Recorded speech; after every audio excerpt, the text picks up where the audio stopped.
അതായത് ഞാനിന്നലെ ശരിക്കും ഞെട്ടി. പോലീസുകാർ കോടതി പറയുകയാണ് എനിക്ക് നോട്ടീസ് തന്നു, നോട്ടീസ് കൈപ്പറ്റാൻ ഞാൻ റെഫ്യൂസ് ചെയ്തുകൊണ്ടാണ് എന്നെ അറസ്റ്റ് ചെയ്തത്. പച്ചക്കള്ളമാണ്. എന്റെ വീട്ടിലാണ് പോലീസ് വന്നത്, എന്റെ വീട്ടിലെ CCTV വിഷ്വൽസ് ഉണ്ട്, നിങ്ങൾക്ക് കാണാം. ഒരു നോട്ടീസും എനിക്ക് തന്നിട്ടില്ല. പച്ചക്കള്ളം പറയുകയാണ്. രണ്ട്, നിങ്ങൾ നോക്കണേ, വേറൊരാളല്ലേ ഫോട്ടോ ഇട്ടത്, ഞാനാണോ ഫോട്ടോ ഇട്ടത്?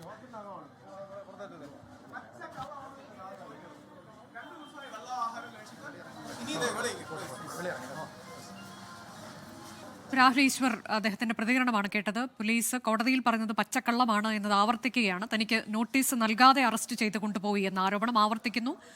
അദ്ദേഹത്തെ നേരത്തെ കോടതിയിൽ ഹാജരാക്കിയിരുന്നു. മേഘന മുരളി വിവരങ്ങളുമായി. മേഘന, ഇപ്പോൾ രാഹുൽ ഈശ്വറിനെ എങ്ങോട്ടേക്കാണ് കൊണ്ടുപോകുന്നത്? അദ്ദേഹത്തിന്റെ പ്രതികരണം നമ്മൾ കേട്ടു, ആരോപണം ആവർത്തിക്കുകയാണ്.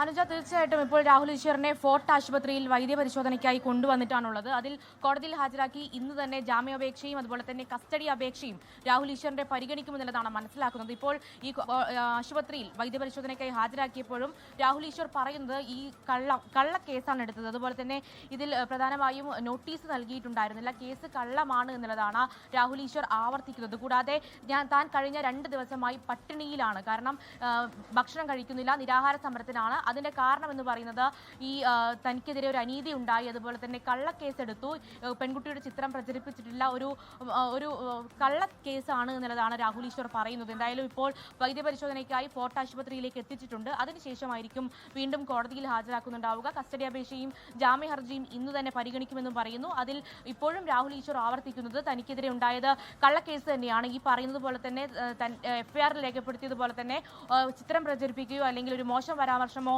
തന്റെ ഭാഗത്തുനിന്ന് ഉണ്ടായിട്ടില്ല എന്നുള്ളതാണ്.